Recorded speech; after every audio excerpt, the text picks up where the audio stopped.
दुई वर्ष धरी खत खाऊची महाप्रयाण गाड़ी लोकों कामरे आसुनी।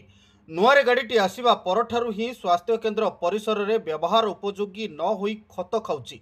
ए दृश्य हेउची गंजाम जिला कोदला गोष्ठी स्वास्थ्य केन्द्र परिसर रे थिबा एक आम्बुलांस गाड़ीर, जहाकू महाप्रयाण गाड़ी भावे व्यवहार कराजिबाकू स्थिर होइतिला। पूर्व सरकार रे कविसूर्यनगर पूर्वतन विधायिका लतिका प्रधान को हाथपांटिरू एही गाड़ीर बंदोबस्त होइतिला। तेबे गाड़ीटी हॉस्पिटल आसिबा परठू ही व्यवहार होइनी। घरू हॉस्पिटल को शव नेबा हेउ अबा हॉस्पिटल रु घर को शव आनिबा हेउ प्राइवेट आम्बुलांस माने मोटा अंकर अर्थ दाबी करथांती। गरीब परिवारटीए अर्थ अभाव शव नेबारे हैरान हरकत होइताए।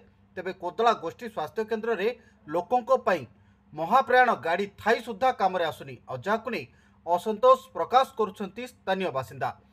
तेबे खूब शीघ्र यहाकू कार्यकारी करबा पई योजना चलीछि बोली कहिसंती मेडिकल इंचार्जर आदित्य प्रसाद साहू।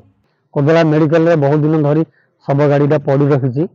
सीए केते दूर पर्यंत कार्यकारी हेइथिला किबा हेइनी, वर्तमान लोक समस्या कहिबार जे 2 वर्ष होला से पड़ी खत हो गलानी। सेति लागि गाड़ी किमिति जनसाधारण रे काम रे आसीबो से लागि आमे ऊपर मुंडे कथा हेबु एवं समस्त को जणैबु।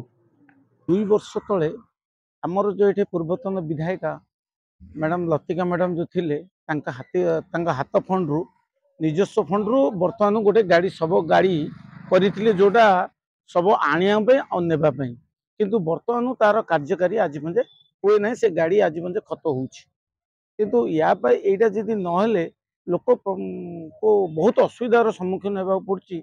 ता पई एली एटा को प्रशासन नियंतु कि नहले मेडिकल इंचार्ज आपरे दायित्व नहीं करी या उद्धार कले जो लोक ने समस्त उद्धार हेबे।